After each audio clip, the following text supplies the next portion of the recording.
Hello दोस्तों, तो आज हम स्टार्ट करने वाले हैं अपना न्यू चैप्टर कॉम्प्लेक्स नंबर। तो कॉम्प्लेक्स नंबर में सबसे पहले हम इसके ओरिजिन के बारे में पढ़ेंगे। Let's suppose there is equation x square plus 1 is equal to 0 and we want to solve this equation x square is equal to -1, x is equal to root के अंदर -1 प्लस माइनस।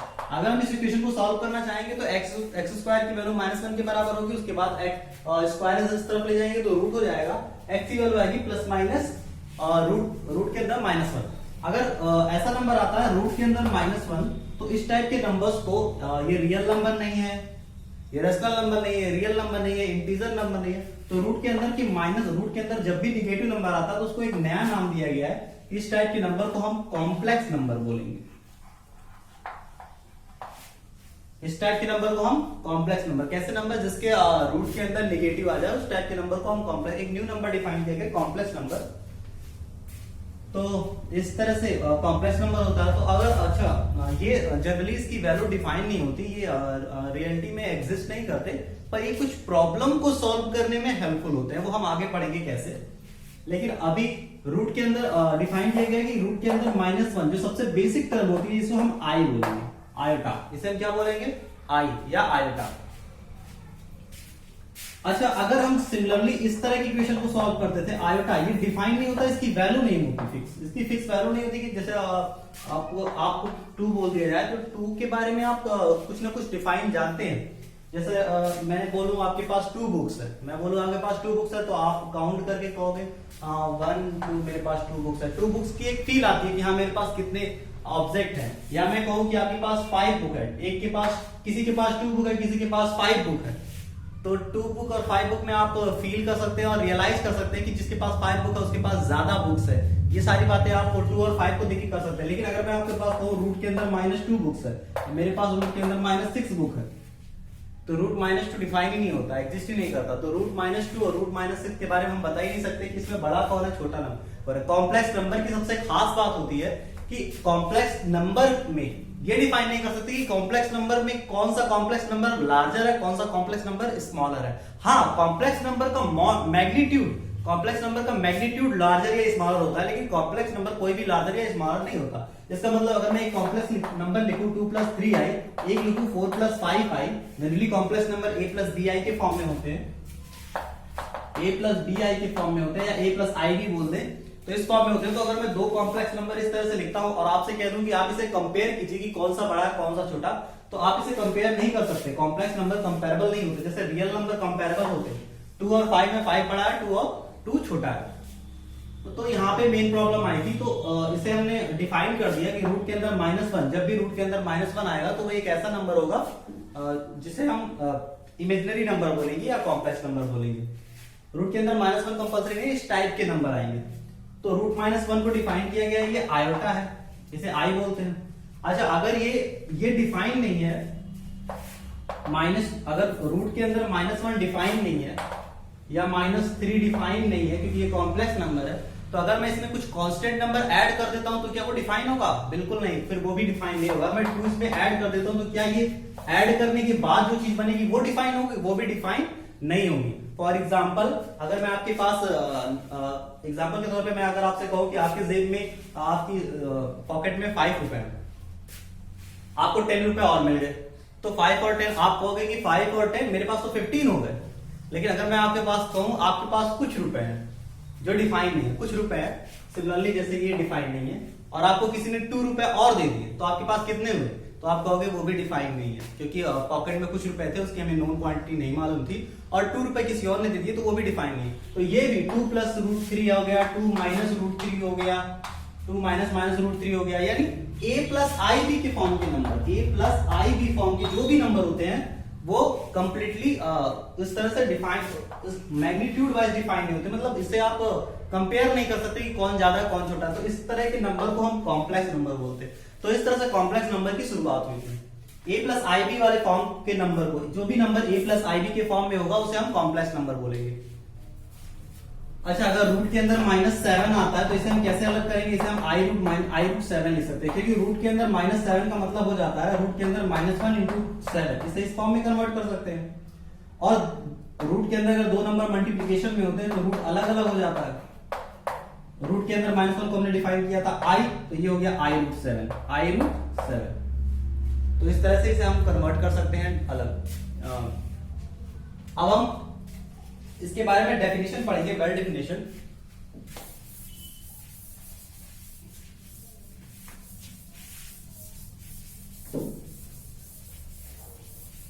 तो complex number की definition क्या है? Complex number को define इस तरह से किया जाता है कि any number in the form of a plus i b, कोई भी नंबर जिसे a प्लस आई बी, जो a प्लस आई बी के फॉर्म में हो या a प्लस आई बी के फॉर्म में कन्वर्ट किया जा सकता हो, where a and b belongs to real number, a and b belongs to real number and i is equal to √-1। कोई भी नंबर जिसे a प्लस आई बी के फॉर्म में कन्वर्ट किया जा सकता हो, जिसमें a और b रियल नंबर हो और i की वैल्यू रूट के अंदर -1 हो, तो उसे हम कॉम्प्लेक्स नंबर कहते हैं, उसे हम कॉम्प्लेक्स नंबर कहते हैं। Next, for example 3 plus i into 2, या इसी को 3 प्लस 2i बोल दे, और -1/2 प्लस i टाइम्स ऑफ 2/3, ये एक नंबर हो गया, ये भी एक रियल नंबर है, ये भी एक रियल नंबर है, और i यहां मल्टीप्लाई किया गया है, तो ये भी एक कॉम्प्लेक्स नंबर हो गया। तो इस तरह से कॉम्प्लेक्स नंबर को डिफाइन किया जाता है। कुछ टर्म्स यहां पे आएंगी। जनरली कॉम्प्लेक्स नंबर को, जैसे रियल नंबर को आप रिप्रेजेंट करते हैं क्या, रियल नंबर को रिप्रेजेंट करते हैं कैपिटल R से, इंटीजर को रिप्रेजेंट किया जाता है कैपिटल Z से, इसी तरह से कॉम्प्लेक्स नंबर को कैपिटल C से रिप्रेजेंट किया जाता है, और कॉम्प्लेक्स नंबर के सेट को कैपिटल C से रिप्रेजेंट किया जाता है। यानी ढेर सारे कॉम्प्लेक्स नंबर के सेट को कैपिटल C से रिप्रेजेंट किया जाता है। इंडिविजुअल कॉम्प्लेक्स नंबर को आप किसी तरह से रिप्रेजेंट कर सकते हैं। For example let's suppose Z be the complex number. अगर Z कॉम्प्लेक्स नंबर है तो ये मस्ट है x प्लस आई वाई के फॉर्म में होगा, इस फॉर्म में होगा या इस फॉर्म में कन्वर्ट किया जा सकता है। तो हम सपोज करते हैं कि हम कॉम्प्लेक्स नंबर को हम अपने वीडियो में स्मॉल z से रिप्रेजेंट करेंगे, z is equal to x plus i y. तो कुछ इसके कंडीशंस के बारे, कुछ और इसके बारे में पता करना है, कॉम्प्लेक्स नंबर की कुछ टर्मिनोलॉजी है। जैसे अगर हम z is equal to x plus i y लिखते हैं तो x और y रियल नंबर है, x और y रियल नंबर है।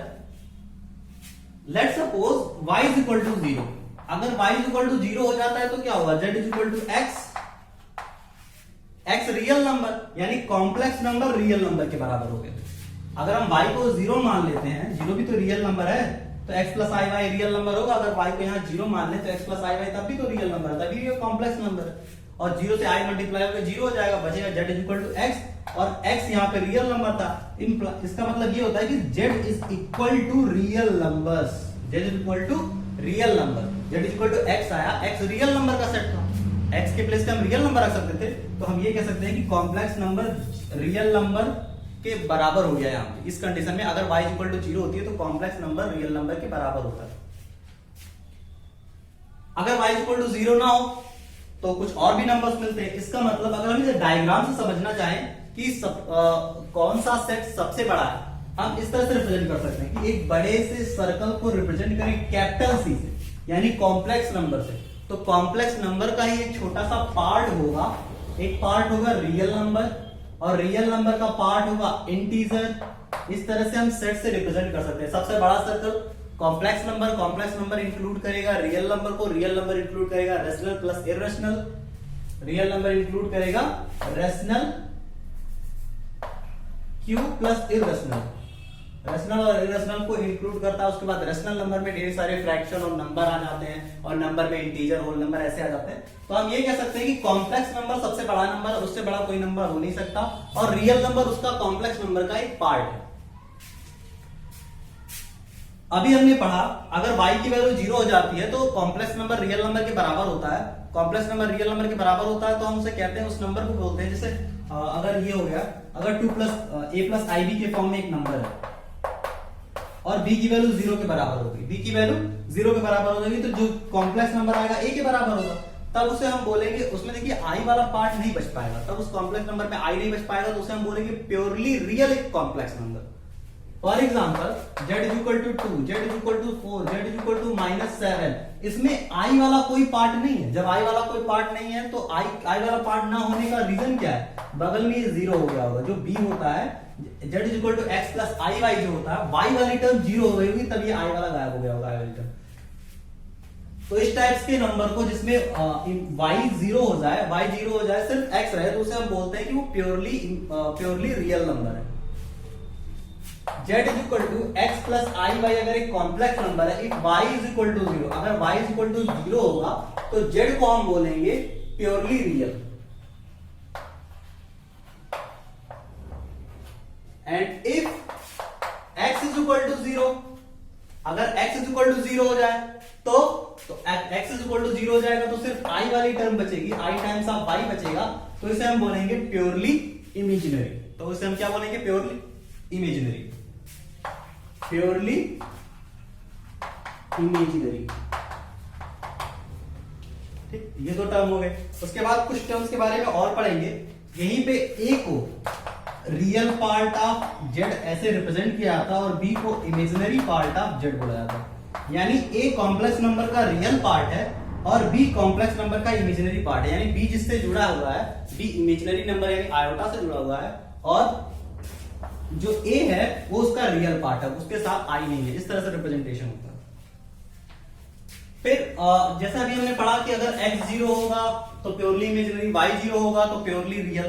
तो जीरो क्या होगा? मेरा मतलब ये है कि अगर x जीरो तो प्योरली इमेजिनरी, y जीरो तो प्योरली रियल, तो जीरो प्लस जीरो i क्या होगा?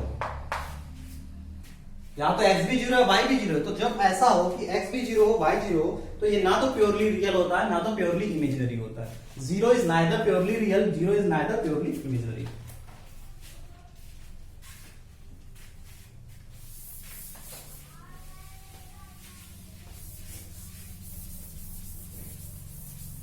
अब हम आयोटा के बारे में कुछ और चीजें पढ़ेंगे। If i is equal to root minus one, then i square is equal to, i square दोनों साइड स्क्वायर करने पे आएगा। अगर दोनों साइड स्क्वायर करेंगे तो राइट साइड से रूट गायब हो जाएगा और ये वैल्यू माइनस वन आएगी। इसका मतलब आई स्क्वायर की वैल्यू माइनस वन होगी। अच्छा, आई क्यूब की वैल्यू, आई क्यूब को हम लिख सकते हैं आई इंटू आई स्क्वायर, और आई स्क्वायर की वैल्यू माइनस वन है। इसका मतलब ये वैल्यू आ जाएगी minus times of i. I to the power four की value, i to the power four की value i square into i square बोल सकते हैं, और आई स्क्वायर की value minus one into minus one जो कि हो जाएगी वन। तो इस तरह से हम चार टर्म की वैल्यू निकालें। अच्छा, इसके बाद अगर हम निकालना चाहें i to the power five की value, i to the power five को लिख सकते हैं i into i to the power four. I to the power four की वैल्यू वन हो गई, वन होने के बाद i to the power five i आ जाएगा। इसी तरह से आई सिक्स आई स्क्वायर होगा, आई सेवन आई क्यूब यानी माइनस आई होगा, और आई एट अगेन वन हो जाएगा। इसका मतलब कोई भी अगर आप fourth power multiple of four हो, अगर आई पे पावर मल्टीपल ऑफ फोर हो तो उसकी वैल्यू वन होती है। बाकी वैल्यू इन तीनों वैल्यू में रिड्यूस हो जाती है, i square i to the power three और वन आई टू, कोई भी आई की ए भी पावर, एन मैं लिख दे रहा हूं, एन कुछ भी हो, आई की कोई भी पावर हो, कोई भी नेचुरल नंबर हो, नेचुरल नंबर आप बोल सकते हैं या इंटीजर बोल सकते हैं, आई की कोई भी नेचुरल नंबर पावर हो, इंटीजर बोलेंगे तो वो वन अपान में आ जाएगा।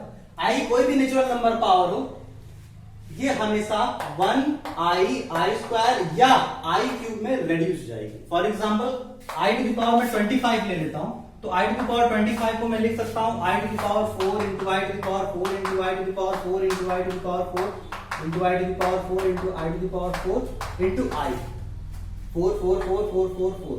ये हो गया 24 और आई 25। 25 का आई टू द पावर 4 की वैल्यू 1 होती है, ये भी वैल्यू 1, ये भी 1 1 1 1 1 रिमाइंडर सिर्फ बचेगा आई। इसका मतलब 4 के मल्टीपल अगर इसमें से हटा दिया जाए, 25 में से अगर 4 का मल्टीपल 24 हटा दिया जाए नियर अबाउट जो नंबर है, तो जो रिमाइंडर बचता है वो वैल्यू उसके बराबर आ जाता है। अगर मैं आई 97 की बात करूं तो इसके near about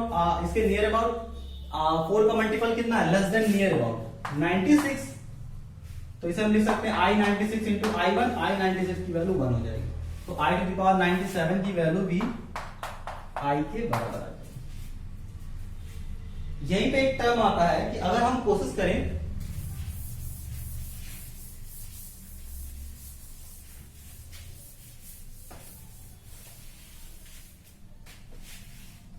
if we consider 4 continuous power of i, sum of 4 continuous of power of i, अगर हम i की sum of 4 continuous power में तो उसका रिजल्ट क्या आएगा। जैसे ये 4 नंबर है, इसकी मैं 4 कोई भी कॉन्टिन्यूअस पावर लेता हूं। कॉन्टिन्यूअस पावर का मतलब एक को अगर मैं n मानूंगा, कोई भी पावर हो सकती है, तो एक इसके आगे वाली n+1, एक इसके आगे वाली n+2, एक इसके आगे वाली n+3, और इन सब का सम करूं तो रिजल्ट क्या आएगा, ये हमें कैलकुलेट करना है। जैसे अगर मैं n की वैल्यू 7 मानूं तो 7+1 ये 8 हो जाएगा, ये 9 हो जाएगा, वो 10 हो जाएगा, तो वो कॉन्टिन्यूअस पावर हो गई। अगर इनकी वैल्यू मैं कैलकुलेट करना चाहूं तो उसकी वैल्यू क्या निकल के आएगी, इसमें आप सब में i to the power n common ले सकते हैं। अगर i to the power n common लेंगे तो ये i बचेगा, ये i² बचेगा, ये i³ बचेगा। अच्छा, i³ की वैल्यू -1 होती है, i to the power 1 plus i² की वैल्यू -1 हो जाएगी और i³ की वैल्यू -i हो जाएगी। i से ये कैंसिल हो जाएगा, -1 से ये कैंसिल हो जाएगा, i to the power 1 into 0 आ जाएगा, इसकी वैल्यू 0 आ जाएगी। इसका मतलब कोई भी कंटीन्यूअस पावर अगर आप लेते हैं i की और 4 कंटीन्यूअस i की पावर लेते हो, सबका सम करते हैं तो रिजल्टेंट हमेशा 0 आएगा।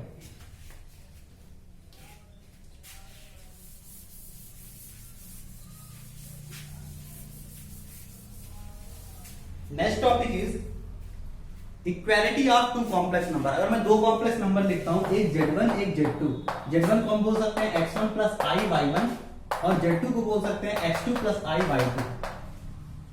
अगर मैं ये दो कॉम्प्लेक्स नंबर लिखता हूं और मैं कह रहा हूं कि दोनों कॉम्प्लेक्स नंबर आपस में बराबर है, तो क्या होगा, दो कॉम्प्लेक्स नंबर अगर बराबर हैं तो उनका रियल पार्ट के बराबर होगा, यानी x1 must be equal to x2 and y1 must be equal to y2। यानी अगर दो कॉम्प्लेक्स नंबर को मैं कहता हूं कि दोनों कॉम्प्लेक्स नंबर अगर आपस में बराबर है तो उनका रियल पार्ट आपस में बराबर होना चाहिए, उनका इमेजिनरी पार्ट भी आपस में बराबर होना चाहिए, यानी x1 x2 आपस में बराबर होना चाहिए और y1 y2 भी आपस में बराबर होना चाहिए। नेक्स्ट हम पढ़ेंगे सब algebra of complex number. Algebra of complex number का मतलब कॉम्प्लेक्स नंबर को कैसे ऐड किया जाता है, कैसे सब्ट्रैक्ट किया जाता है, कैसे मल्टीप्लाई, कैसे डिवाइड किया जाता है। बहुत सिंपल सा है। दो कॉम्प्लेक्स नंबर अगर मैं ये मान लेता हूं और इनका मैं एडिशन करता हूं Z1 प्लस Z2, तो ये कुछ आएगा x1 plus i y1, x2 plus i y2। एक तरह से हम ये कह सकते हैं कि ये टर्म ही अलग हो जाती है i वाली जब टर्म अलग हो जाती है तो i सिर्फ i वाले के साथ ऐड होगा और रियल पार्ट सिर्फ और सिर्फ रियल पार्ट के साथ ऐड होगा। तो इस तरह से एडिशन परफॉर्म होता है और इसी तरह से सब्ट्रैक्शन भी परफॉर्म होता है कि रियल पार्ट के साथ सिर्फ रियल पार्ट सब्ट्रैक्ट होगा और इमेजिनरी पार्ट के साथ सिर्फ इमेजिनरी पार्ट ही सब्ट्रैक्ट होगा। तो यहां पे हो जाएगा x1 plus x2 i times of y1 plus y2। और दूसरी प्रॉपर्टी है कि दो कॉम्प्लेक्स नंबर को अगर हम ऐड करते हैं तो रिजल्टेंट जो आता है वो भी हमारा कॉम्प्लेक्स नंबर ही आता है। नेक्स्ट प्रॉपर्टी सब्ट्रैक्शन भी सेम मैनर में वर्क करेगी। अब हम देखते हैं मल्टीप्लिकेशन।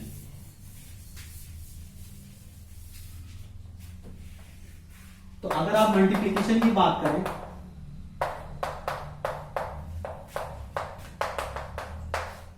तो पहले इसको पूरे के साथ मल्टीप्लाई करेंगे x2 प्लस i y2, फिर i y1 को पूरे के साथ मल्टीप्लाई करेंगे x2 प्लस i y2। अच्छा, यहां जब मल्टीप्लिकेशन करेंगे तो यह आएगा x1 x2 plus i times of x1 y2। यहां जब मल्टीप्लाई करेंगे i times of y1 x2 आ जाएगा plus i square y1 y2। i square की वैल्यू -1 होती है तो वहां साइन चेंज हो जाएगी और साइन चेंज और i की टर्म गायब हो जाएगी, तो इन दोनों को हम एक साथ ले लेंगे x1 x2 minus y1 y2 plus i times of x1 y2 plus y2 y1 x2 y1। ये रिजल्ट आता है, ये रिजल्टेंट इंपॉर्टेंट है। ये रिजल्ट कई प्लेस पे मल्टीप्लाई करना पड़ेगा। तो इसे देख लीजिए x1 प्लस x2 आएगा minus y1 plus y2 plus i times of x1 y2 plus y2 plus x2 y1। इस मल्टीप्लिकेशन के बाद हम सिमिलर तरीके से डिवीजन भी पढ़ेंगे। डिवीजन भी नॉर्मली डिवीजन की तरह ही होता है, बस इसमें प्रॉब्लम क्या है कि अगर डिनोमिनेटर में i की टर्म आती है तो सबसे पहले हमें उसे उसके कॉन्जुगेट से मल्टीप्लाई करके उसमें से i की टर्म को रिड्यूस करना पड़ता है। जैसे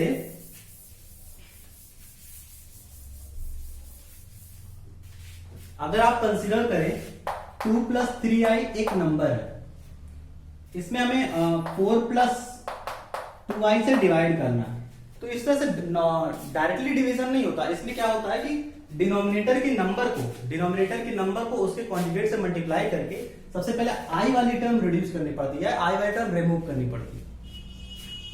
कैसे रिमूव करेंगे? बहुत आसान है। एक एग्जांपल कंसीडर करते हैं, अगर a प्लस आई भी हमारा कोई एक नंबर है और अगर हम इसके कॉन्जुगेट से इसे मल्टीप्लाई करते हैं, यानी a plus a minus i b से हम मल्टीप्लाई करते हैं, तो क्या होगा? मल्टीप्लाई करके देखिए। तो अगर इसे हम मल्टीप्लाई करें तो a plus b a minus b होता है a square minus b square. अगर दो नंबर एक a प्लस बी एक a माइनस बी हो तो प्रॉपर्टी हम जानते हैं a square minus b square होता है, तो a स्क्वायर हो गया और ये i square into b square हो जाएगा। आई स्क्वायर की वैल्यू -1 होती है, माइनस माइनस प्लस हो जाएगा, तो ये a square plus b square आ जाएगा। तो जब भी उसके कॉन्जुगेट से मल्टीप्लाई करेंगे तो a square plus b square आएगा। इट मीन आई वाली टर्म रिमूव हो गई। तो उसी तरह से अगर मुझे इसे डिवाइड करना है तो सबसे पहले तो मैं देखूंगा डिनोमिनेटर में कहीं जीरो तो नहीं है, डिनोमिनेटर में जीरो नहीं होना चाहिए, तभी डिवीजन परफॉर्म होगा। तो नहीं है, तो हम क्या करेंगे, इसे डिवाइड करने के लिए 4 प्लस 2i के कॉन्जुगेट यानी 4 माइनस 2i से मल्टीप्लाई कर देंगे, ऊपर नीचे दोनों। ऊपर मल्टीप्लिकेशन का रिजल्ट क्या आएगा? ऊपर मल्टीप्लिकेशन का रिजल्ट आता है सम 2 इंटू 4 8 माइनस इन दोनों का मल्टीप्लिकेशन जो कि हो जाएगा माइनस टाइम्स ऑफ इन दोनों का मल्टीप्लिकेशन -6 आ जाएगा। ये एक ब्रैकेट में आता है प्लस आई, अभी हमने जस्ट पहले फॉर्मूले में पढ़ा था। दूसरे ब्रैकेट में इन दोनों का सम 8, इसका इसके साथ -4 एंड 3 और 4 का मल्टीप्लिकेशन, तो 3 4 12। डिवीजन में होगा a plus b a minus b, तो अभी हमने पढ़ा उसके कॉन्जुगेट से मल्टीप्लाई करते हैं तो a square plus b square आता है। इसका मतलब डिवीजन में 4 का स्क्वायर 16 प्लस 2 का स्क्वायर 4 आ जाएगा। अभी से अगर हम सॉल्व करना चाहें तो 8 और 6 14 आएगा प्लस 8 आएगा, 12 माइनस 4 8 आएगा और डिविजिबल बाय 20, तो इसे हम लिख सकते हैं 40/20 प्लस i टाइम्स ऑफ 8/20। तो ये हमारा फाइनल कॉम्प्लेक्स नंबर आएगा। Division of complex number is also equal to complex number, और वो कॉम्प्लेक्स नंबर हो गए। तो डिवीजन इस तरह से करते हैं कि पहले उसका जो डिनोमिनेटर है उसमें से आई वाली टर्म रिमूव करते हैं। रिमूव करने के बाद जैसे नॉर्मल मल्टीप्लिकेशन होता है वैसे ही परफॉर्म कर लेते हैं, आंसर आ जाता है। तो अब हम कुछ कॉम्प्लेक्स नंबर की कुछ प्रॉपर्टीज के बारे में पढ़ेंगे।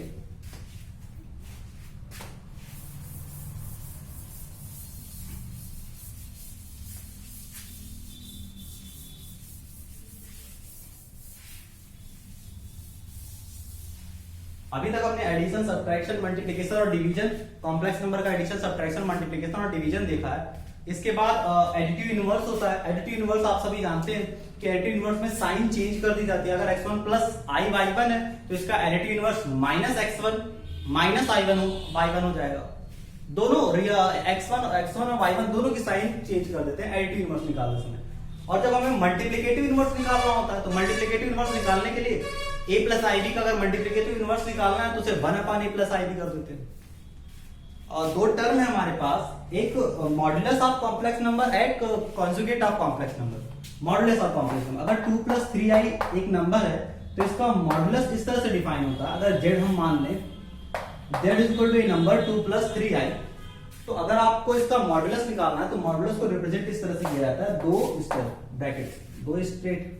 Straight lines, number z with in 2 straight line. तो इसे बोलते हैं कि modulus of complex number z।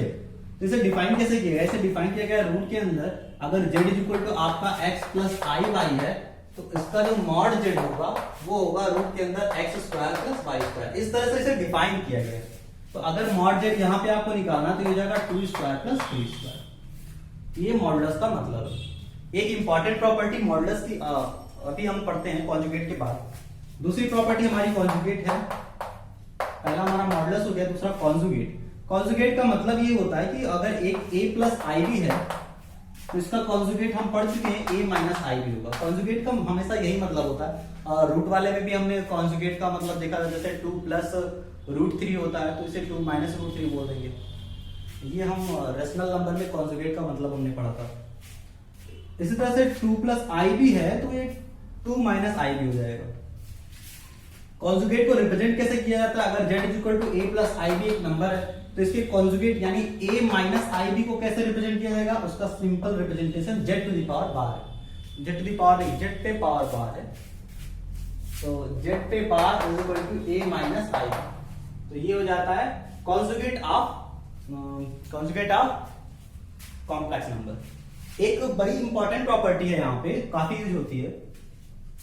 अच्छा, अगर हम मॉड जेड निकालें तो ये आता है रूट के अंदर x square plus y square, x square plus y square.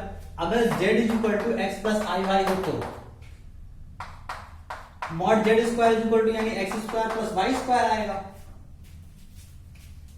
X square plus y. अच्छा, एक चीज और निकाल के देखिए, अगर जेड इज इक्वल टू ये है तो उसका जेड मॉड कितना आएगा? जेड मॉड आएगा एक्स माइनस आई वाई, और जेड इंटू जेड मॉड अगर हम करके देखते हैं तो ये हो जाता है x plus i y within bracket x minus i y, और इसकी भी value x square plus y square ही आती है।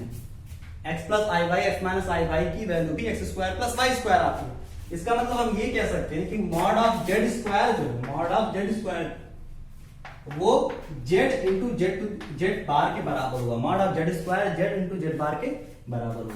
तो ये बड़ी इंपॉर्टेंट प्रॉपर्टी है, काफी प्लेस पे यूज होती है, इसे आप नोट कर लें।